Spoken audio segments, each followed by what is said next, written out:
Okay, guys. Previous class ಅಲ್ಲಿ ನಾವು IGST and SGST and CGST ಮೇಲೆ ಒಂದು ಪ್ರಾಬ್ಲಮ್ ಅನ್ನು ನೋಡಿದ್ವಿ. ಓಕೆ, ಸೊ ಈಗಿನ ಕ್ಲಾಸ್ ಅಲ್ಲಿ ನಾವು ಅಗ್ರಿಗೇಟ್ ಟರ್ನ್ ಓವರ್ ಅಂತಂದ್ರೆ ಏನು ಅಂತ ಹೇಳ್ಬಿಟ್ಟು ನೋಡೋಣ. ಓಕೆ, ಅಗ್ರಿಗೇಟ್ ಟರ್ನ್ ಓವರ್ ನಾವು ವೆರಿ ಇಂಪಾರ್ಟೆಂಟ್.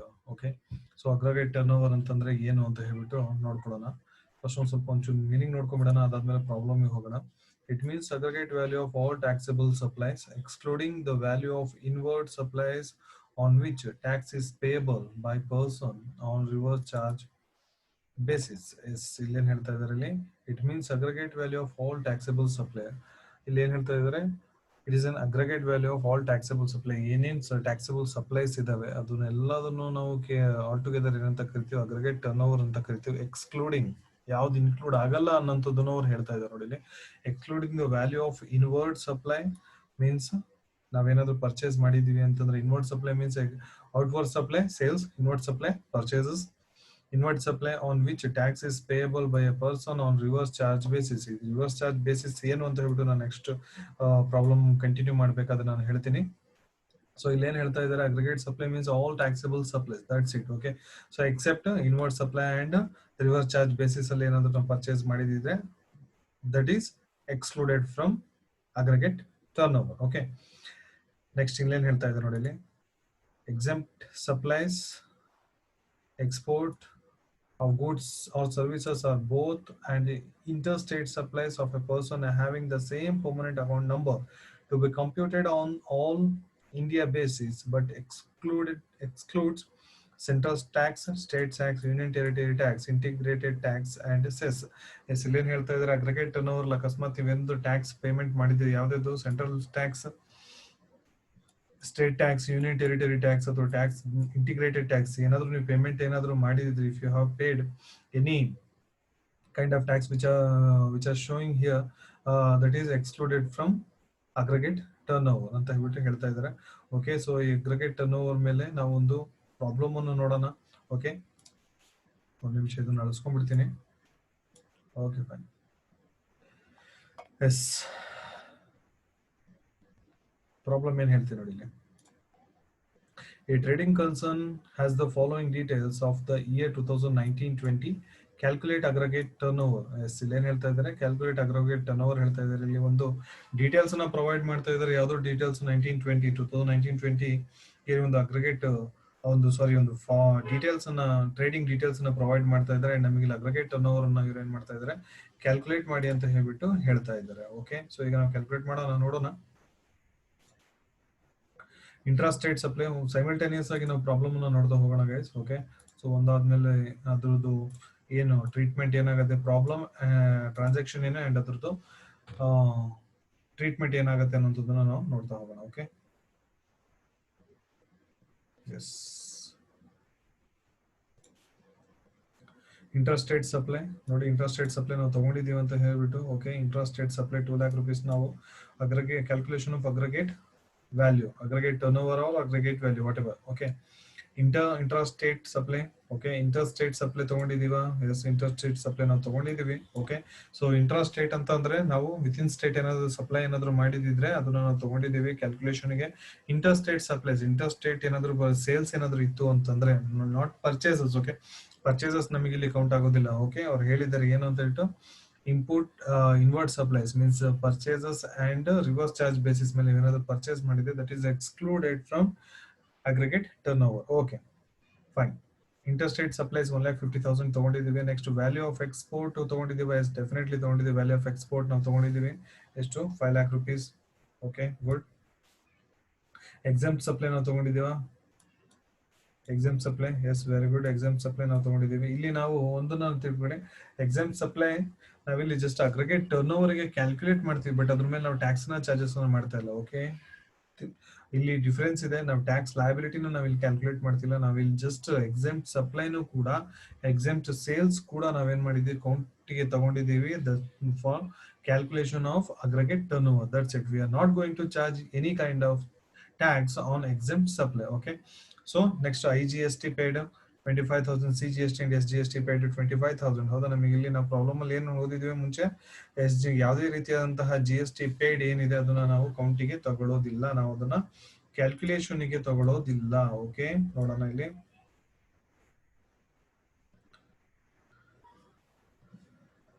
ಹಾ, ಇಲ್ಲಿ ನೋಡಿ, ಇಲ್ಲಿ ಏನ್ ಹೇಳ್ತಾ ಇದೆ ನೋಡಿ ಇಲ್ಲಿ.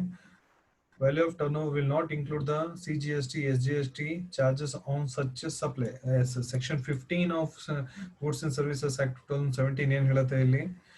Act, the turnover value will not include the CGST, SGST and IGST charged on supplies. ಇಲ್ಲಿ ಅಕಸ್ಮಾತ್ ನೀವೇನಾದ್ರೂ ನಿಮ್ಮ ಕ್ರೆಡಿಟ್ ಟರ್ನ್ ಓವರ್ ಅಲ್ಲಿ ನಿಮ್ಗೆ ಏನಾದ್ರು ಇಲ್ಲಿ CGST, SGST ಏನಾದ್ರು ಕೊಟ್ಟಿದ್ದಾರೆ ಅಂತಂದ್ರೆ ಅದನ್ನ ನಾವು ಕೌಂಟಿಗೆ ತಗೊಳ್ಳೋದಿಲ್ಲ, ಅದನ್ನ ತಗೊಳ್ಳೋ ಹಾಗೆ ಇಲ್ಲ.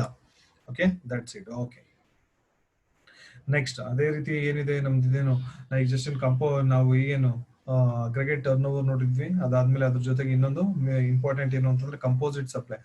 ಇಲ್ಲಿ ಕಂಪೋಸಿಟ್ ಸಪ್ಲೈ ಅಂತಂದ್ರೆ ಏನು ಅಂತ ಹೇಳ್ಬಿಟ್ಟು ನೋಡ್ಕೊಳ್ಳೋಣ. ಆಮೇಲೆ ಅದ್ರ ಮೇಲೆ ಒಂದು ಪ್ರಾಬ್ಲಮ್ ಅನ್ನು ಕೂಡ ನಾವು ಮಾಡೋಣ. Okay, as per section 3 subsection 13 of Goods and Services Act 2017, the term composite supply means, composite supply ಅಂತಂದ್ರೆ ಏನು?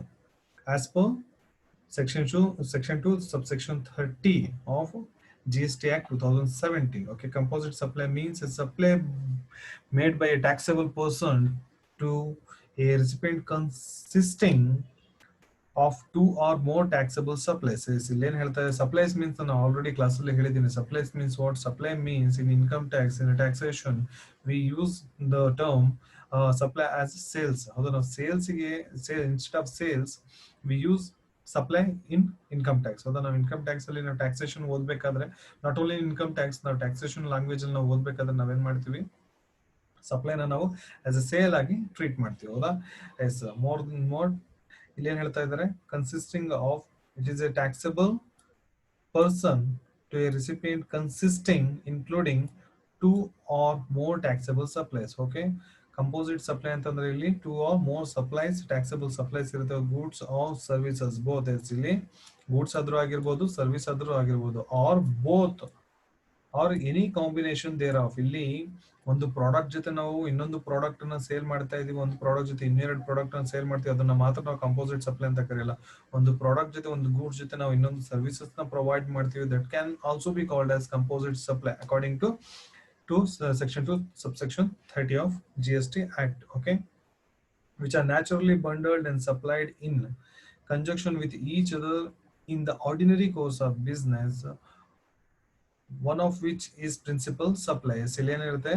ಒನ್ ಆಫ್ ಪ್ರಿನ್ಸಿಪಲ್, ಒಂದು ಪ್ರಿನ್ಸಿಪಲ್ ಸಪ್ಲೈ ಆಗಿರುತ್ತೆ, ಅದ್ರ ಜೊತೆ ಇನ್ನೊಂದು ಕಂಬೈನ್ಡ್ ಏನಾಗಿರುತ್ತೆ, that is what we call composite supply. Okay, naturally bundled and supplied in conjunction with each other in the ordinary course of business, one of which is principal supply. ಒಂದು ಏನಾಗಿರುತ್ತೆ? ಒಂದು principal supply ಆಗಿರುತ್ತೆ. ಇನ್ನು next ಅದ್ರ ಜೊತೆ combined ಆಗಿರುವಂತಹ supplies ನಾವೇನ್ ಮಾಡ್ತೀವಿ? ಕಂಪೋಸಿಟ್ ಸಪ್ಲೈ ಅಂತ ಬಿಟ್ಟು ಕರಿತೀವಿ. ಓಕೆ, ಫಾರ್ ಅನ್ ಎಕ್ಸಾಂಪಲ್ ಕೊಡ್ತಾ ಇದ್ರು ನೋಡಿ. Where goods are packed and transported with insurance, the supply of goods, packaged materials, transport and insurance is the composite supply, and the supply of goods is principal supply. As an example ಕೊಟ್ಟಿದ್ದಾರೆ ನೋಡಿ, where goods are packed and transported with insurance, ಒಂದು goods na ನಾವು pack ಮಾಡ್ಬಿಟ್ಟು ಅದನ್ನ along with insurance ನಾವೇನಾದ್ರು transport ಮಾಡ್ತಾ ಇದೀವಿ ಅಂತಂದ್ರೆ, the supply of goods, packing materials, transport and insurance is the composite supply. ಹೌದಾ, ಇಲ್ಲಿ ನಾವು ಪ್ಯಾಕಿಂಗ್ ಮಟೀರಿಯಲ್ ನ ಏನು ಯೂಸ್ ಮಾಡಿದೀವಿ, ಆ ಗೂಡ್ಸ್ ಗೆ ಪ್ಯಾಕಿಂಗ್ ಮಟೀರಿಯಲ್ ಏನು ಯೂಸ್ ಮಾಡಿದೀವಿ, ಅದು ಟ್ರಾನ್ಸ್ಪೋರ್ಟೇಷನ್ ಅಂಡ್ ಇನ್ಶೂರೆನ್ಸ್, ಈ ಮೂರು ಏನಾಗುತ್ತೆ ನಮಗೆ composite supply. And main principal supply ಯಾವ್ದಾಗುತ್ತೆ ನಮಗೆ? ಇಲ್ಲಿ goods. Okay, so goods is main supply. So ಇಲ್ಲಿ material, packing material, insurance, transport and insurance ಇವೇನಾಗುತ್ತೆ ನಮಗೆ? Composite supply. Okay, yes, that's right. Okay, ಇದ್ರ ಮೇಲೆ ಒಂದು ಪ್ರಾಬ್ಲಮ್ ಅನ್ನು ಕೂಡ ನೋಡೋಣ.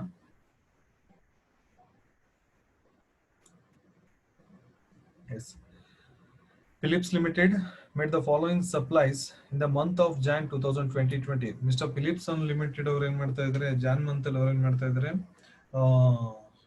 ಸ್ವಲ್ಪ ಸಪ್ಲೈಸ್ ಗಳನ್ನ ಮಾಡ್ತಾ ಇದ್ದಾರೆ. ಏನೇನು ಅಂತ ಹೇಳ್ಬಿಟ್ಟು ಕೇಳ್ತಾರೆ. Determine GST liability.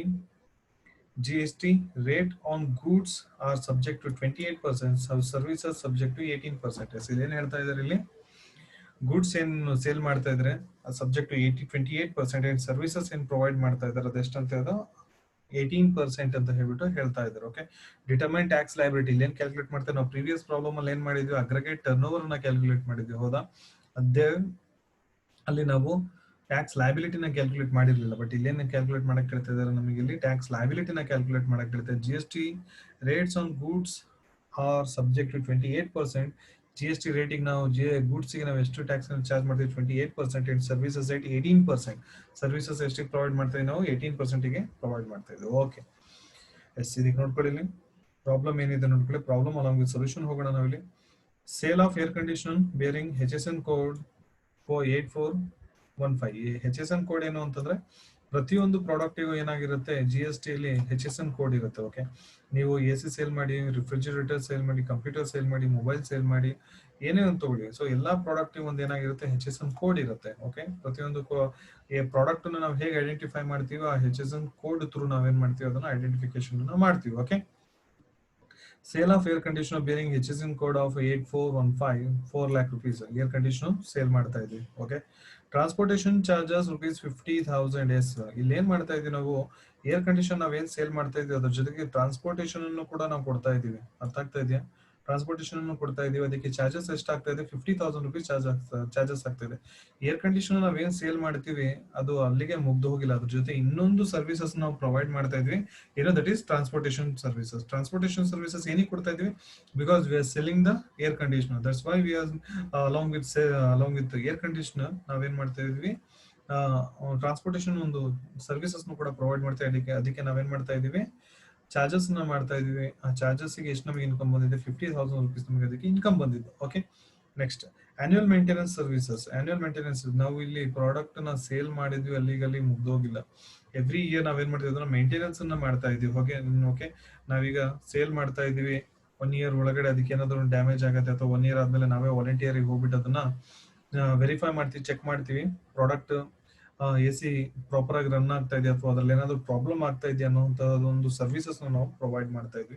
ಅದಕ್ಕೆ ಎಷ್ಟು ಚಾರ್ಜ್ ಮಾಡ್ತೀವಿ, 1,50,000. ಇದು ಸೇಲ್ ಜೊತೆ ಬರೋದಿಲ್ಲ. ಓಕೆ, ಇದು ಅಡಿಷನಲ್ ನಾವು ಕೊಡ್ತಿರುವಂತಹದ್ದು. ಓಕೆ, ಸೇಲ್ಸ್ ಜೊತೆ ನಾವು ಏನ್ ಸರ್ವಿಸಸ್ ನ ಕೊಡ್ತಾ ಇದೀವಿ, ಟ್ರಾನ್ಸ್ಪೋರ್ಟೇಷನ್. ಓಕೆ, ಇದು ಆನ್ಯುವಲ್ ಚಾರ್ಜಸ್ ಯಾವಾಗಾದ್ರೂ ಆಗಿರ್ಬೋದು, ಒಂದು ವಿತಿನ್ 1 year ಅಲ್ಲಿ ನಾವು ಯಾವಾಗಾದ್ರೂ ಆನ್ಯುವಲ್ ಮೇಂಟೆನೆನ್ಸ್ ಸರ್ವಿಸಸ್ ನ ಪ್ರೊವೈಡ್ ಮಾಡ್ತೀವಿ. ಅದ್ರ ಜೊತೆಗೆ spare parts supplied along with AMS, along with ಏನಿದು ಆನ್ಯುವಲ್ ಮೇಂಟೆನೆನ್ಸ್ ಸರ್ವಿಸಸ್. ಅಕಸ್ಮಾತ್ ನಾವು ಆನ್ಯುವಲ್ ಮೇಂಟೆನೆನ್ಸ್ ಸರ್ವಿಸಸ್ ನಾವು ಮೇಂಟೆನೆನ್ಸ್ ಗೆ ಹೋಗಿರ್ತೀವಿ, ಹೌದಾ? ಮೇಂಟೆನೆನ್ಸ್ ಮೀನ್ಸ್ AC ಪ್ರಾಪರ್ ಆಗಿ ರನ್ ಆಗ್ತಾ ಇದೆಯೋ ಇಲ್ವೋ, ಅದ್ರಲ್ಲಿ ಏನಾದ್ರು ಪ್ರಾಬ್ಲಮ್ ಇದೆಯಾ, ಅದನ್ನ ಪ್ರಾಬ್ಲಮ್ ಇದ್ರೆ ಅದಕ್ಕೆ ನಾವು ಏನ್ ಸೊಲ್ಯೂಷನ್ ಹುಡುಕ್ಬೇಕು, ಅದಕ್ಕೆ ಏನ್ ಸ್ಪೇರ್ ಪಾರ್ಟ್ಸ್ ನಾವು ಚೇಂಜ್ ಮಾಡಬೇಕು ಅನ್ನೋಂಥದ್ದನ್ನು ಕೂಡ ಅವ್ರು ಏನ್ ಮಾಡ್ತಾರೆ, ಆ ಸರ್ವಿಸಿಗೆ ಹೋಗ್ತಾರಲ್ಲ, ಸೊ ಅದ್ರ ಜೊತೆ ಅವ್ರು ಸ್ಪೇರ್ ಪಾರ್ಟ್ಸ್ ಅನ್ನು ಕೂಡ ತಗೊಂಡು ಹೋಗ್ತಾ ಇದ್ದಾರೆ. ಓಕೆ, ಸೊ ಸರ್ವಿಸಿಗೆ ಹೋಗ್ತಾ ಇದ್ದಾರೆ, ಅದ್ರ ಜೊತೆ ಅವ್ರು ಏನ್ ಮಾಡ್ತಾರೆ, ಸ್ಪೇರ್ ಪಾರ್ಟ್ಸ್ ಅನ್ನು ಕೂಡ ತಗೊಂಡು ಹೋಗ್ತಾರೆ. ಅಲ್ಲಿ ಏನಾದ್ರು ಪ್ರಾಬ್ಲಮ್ ಆಯ್ತು ಅಂತಂದ್ರೆ ಇಮಿಡಿಯೇಟ್ ಆಗಿ ಸ್ಪೇರ್ ಪಾರ್ಟ್ಸ್ ಅನ್ನ ಚೇಂಜ್ ಮಾಡಿ ಅವ್ರು ಏನ್ ಮಾಡ್ತಾರೆ, ಅದನ್ನ ಕಂಪ್ಲೀಟ್ ಆಗಿ ಅವರು ಪ್ರಾಪರ್ ಆಗಿ ಮತ್ತೆ ಒಂದು ಪ್ರಾಪರ್ ರನ್ನಿಂಗ್ ಕಂಡೀಷನ್ ಅದನ್ನು ಮಾಡ್ಬರ್ತಾರೆ. ಅದಕ್ಕೆ ಎಷ್ಟು ಎಕ್ಸ್ಪೆನ್ಸಸ್ ಆಗ್ತಿದೆ, ₹40,000 ಅದಕ್ಕೆ ಎಕ್ಸ್ಪೆನ್ಸಸ್, ಅದಕ್ಕೆ ಅವರು ಚಾರ್ಜ್ ಮಾಡ್ತಾ ಇದ್ದಾರೆ. ಓಕೆ, ಸೊ ಇಲ್ಲಿ ಏರ್ ಕಂಡೀಷನರ್ ಸೇಲ್ ಮಾಡ್ತಾ ಇದ್ದಾರೆ, ಸೇಲ್ ಮಾಡೋದ್ರ ಜೊತೆ ಅವ್ರು ಏನ್ ಮಾಡ್ತಾ ಇದ್ದಾರೆ, ಡೆಲಿವರಿ ಚಾರ್ಜಸ್ ನ, ಡೆಲಿವರಿ ಸರ್ವಿಸಸ್ ನ ಪ್ರೊವೈಡ್ ಮಾಡ್ತಾ ಇದ್ದಾರೆ, ಅಂಡ್ ಅದಕ್ಕೆ ₹50,000 ಚಾರ್ಜ್ ಮಾಡಿದ್ರೆ, ಆನ್ಯುವಲ್ ಮೇಂಟೆನೆನ್ಸ್ ಚಾರ್ಜಸ್ ನ ಸರ್ವಿಸಸ್ ನ ಪ್ರೊವೈಡ್ ಮಾಡ್ತಿದ್ದಾರೆ, ಅಂಡ್ ಅದ್ರ ಜೊತೆ ಸ್ಪೇರ್ ಪಾರ್ಟ್ಸ್ ಏನಿದೆ ಗೂಡ್ಸ್ ಅದ್ರ ಜೊತೆ ಅವ್ರು ಏನ್ ಮಾಡ್ತಾ ಇದ್ದಾರೆ, ಅಲಾಂಗ್ ವಿತ್ ಅದನ್ನ ಸೇಲ್ಸ್ ಅನ್ನ ಮಾಡ್ತಾ ಇದ್ದಾರೆ. ಅದಕ್ಕೆ ಎಷ್ಟು, ₹40,000 ಚಾರ್ಜ್ ಆಗ್ತದೆ. ಸೊ ಇಲ್ಲಿ ಈ ಸೆಲ್ಲಿಂಗ್ ಆಫ್, ಅಂಡ್ ಇಲ್ಲಿ ನೋಡಿ, ಇಲ್ಲಿ ಸೆಲ್ಲಿಂಗ್ ಆಫ್ ಏರ್ ಕಂಡೀಷನರ್ ಏನಿದೆ ಅದು ಪ್ರಿನ್ಸಿಪಲ್ ಸಪ್ಲೈ, ಅಂಡ್ ಅದ್ರ ಜೊತೆ ಏನು ಅವರು ಇದು ಪ್ರಿನ್ಸಿಪಲ್ ಸಪ್ಲೈ ಆಗತ್ತೆ. ಓಕೆ, ಅಂಡ್ ಇದ್ರ ಜೊತೆ ಇವ್ರು ಏನ್ ಮಾಡ್ತಾ ಇದ್ದಾರೆ, ಇದು ಟ್ರಾನ್ಸ್ಪೋರ್ಟೇಷನ್ ಏನ್ ಪ್ರೊವೈಡ್ ಮಾಡ್ತಾ ಇದೆ, ಇದು composite supply. Okay, annual maintenance charges ಏನ್ ಇವ್ರು ಪ್ರೊವೈಡ್ ಮಾಡ್ತಾರೆ, ಇದು ಪ್ರಿನ್ಸಿಪಲ್ ಸಪ್ಲೈ. ಓಕೆ, ಅಂಡ್ ಇದ್ರ ಜೊತೆ ಏನ್ ಪ್ರೊವೈಡ್ ಮಾಡ್ತಾ ಇದ್ದಾರೆ, ಈ ಸ್ಪೇರ್ ಪಾರ್ಟ್ಸ್ ಏನು ಡ್ಯಾಮೇಜ್ ಆಗಿರುವಂತಹ ಸ್ಪೇರ್ ಪಾರ್ಟ್ಸ್ ನ ಚೇಂಜಸ್ ಮಾಡುವಂತಹ ಏನೊಂದು ಇದನ್ನ ಮಾಡ್ತಾ ಇದ್ದಾರೆ, ಒಂದು ಸರ್ವಿಸಸ್ ನ ಪ್ರೊವೈಡ್ ಮಾಡ್ತಾರೆ. ಅದಕ್ಕೆ ಕಂಪೋಸಿಟ್, ಅದನ್ನ ಏನಂತ ಕರಿತೀವಿ, ಕಂಪೋಸಿಟ್ ಸಪ್ಲೈ ಅಂತ ಹೇಳ್ಬಿಟ್ಟು ಕರಿತೀವಿ. ಓಕೆ, ಸೊ ಇಲ್ಲಿ ನೋಡಿ, both goods and services are composite supply, both goods. Okay, composite supply, hence GST applicable is goods air conditioner plus transportation charges ಎಷ್ಟಾಯ್ತು 4 lakh plus 50,000 4 lakh 50,000 28%. Okay, principal supply ಏನಾಗಿದೆ ಆ rate of interest ಅನ್ನು ನಾವು charge ಮಾಡಿದ್ವಿ. ಚೆನ್ನಾಗಿ ನೆನ್ಪಿಟ್ಕೊಳ್ಳಿ, principal supply ಏನಿರುತ್ತೆ ಅದ್ರದ್ದು ರೇಟ್ ಆಫ್ ಇಂಟ್ರೆಸ್ಟ್ ನಾವು ಅದ್ರ ಒಂದು ನಾವು GST ರೇಟ್ ನಾವು ಇಲ್ಲಿ ಏನ್ ಮಾಡ್ತೀವಿ, ಚಾರ್ಜಸ್ ಮಾಡ್ತೀವಿ. ಓಕೆ, ಸೊ ಪ್ರಿನ್ಸಿಪಲ್ ಸಪ್ಲೈ ಯಾವ್ದಿದೆ, ಗೂಡ್ಸ್ ಇದೆ, ಅದಕ್ಕೆ ಎಷ್ಟು GST ಹೇಳ್ತಾ ಇದ್ದಾರೆ 28%. ಸೊ ಅದಕ್ಕೆ 28% ಚಾರ್ಜ್ ಮಾಡಿದೀವಿ, 1,26,000. Okay, next annual maintenance charges plus spare parts goods ಇದೆ. ಓಕೆ, ಸೊ ಇಲ್ಲಿ 1,90,000 rupees ಆಯ್ತು. ಹೇಗೆ 1,50,000 ಪ್ಲಸ್ 1,40,000 40,000 1,90,000 rupees ಆಯ್ತು. ಅದಕ್ಕೆ 18% GST ನ ಚಾರ್ಜ್ ಮಾಡಿದೀವಿ. ಏನಕ್ಕೆ, ಇಲ್ಲಿ ಪ್ರಿನ್ಸಿಪಲ್ ಸಪ್ಲೈ ಏನು 1,50,000 ಯಾವ್ದು annual maintenance services. Okay, even the goods 28% ಇದ್ರೂ ಕೂಡ ನಾವು 28% ಚಾರ್ಜ್ ಮಾಡೋದಿಲ್ಲ, because it is a composite supply. And composite supply rules ಏನ್ ಹೇಳುತ್ತೆ ಅಂತಂದ್ರೆ, principal supply rate of GST ಏನಿದೆ ಅದನ್ನ ಚಾರ್ಜ್ ಮಾಡಿ ಅಂತ ಹೇಳ್ಬಿಟ್ಟು ಹೇಳುತ್ತೆ. ಓಕೆ, 34,200 rupees ನಾವು GST ನ ಚಾರ್ಜಸ್ ಮಾಡಿದೀವಿ. Okay, so this is all about composite supply and aggregate supply. So next class ಅಲ್ಲಿ ನಾವು ಮಿಕ್ಸೆಡ್ ಸಪ್ಲೈ ಅಂತ ಮಿಕ್ಸೆಡ್ ಸಪ್ಲೈ ಹೋಗೋಣ. ಮಿಕ್ಸೆಡ್ ಸಪ್ಲೈ ಮುಗಿಸಿದ ತಕ್ಷಣ ಇಮಿಡಿಯೇಟ್ ಆಗಿ ನಾವು 15 ಮಾರ್ಕ್ಸ್ ಪ್ರಾಬ್ಲಮ್ ಗೆ ಹೋಗೋಣ. ಓಕೆ, ಸೊ ಈ ಪ್ರಾಬ್ಲಮ್ ನ ಕೇಳಿ, ಈ ಪ್ರಾಬ್ಲಮ್ ಅಲ್ಲಿ ನಿಮಗೆ ಏನಾದ್ರು ಡೌಟ್ ಇತ್ತು ಅಂತಂದ್ರೆ ಸೊ ಸೇಮ್ ನೋಟ್ಸ್ ನಾನು ನಿಮ್ಮ ಗ್ರೂಪ್ ಅಲ್ಲಿ ಶೇರ್ ಮಾಡ್ತೀನಿ. ಓಕೆ, ಸೊ ಒಂದ್ಸಲಿ ವರ್ಕೌಟ್ ಅನ್ನ ಮಾಡಿ, ನಿಮಗೆ ಇದ್ರಲ್ಲಿ ಏನಾದ್ರು ಡೌಟ್ ಇತ್ತು ಅಂತಂದ್ರೆ ನೆಕ್ಸ್ಟ್ ಕ್ಲಾಸ್ ಅಲ್ಲಿ ಅದನ್ನ ಕ್ಲಾರಿಫೈ ಮಾಡೋಣ ಅಂತೆ. Okay, thank you guys.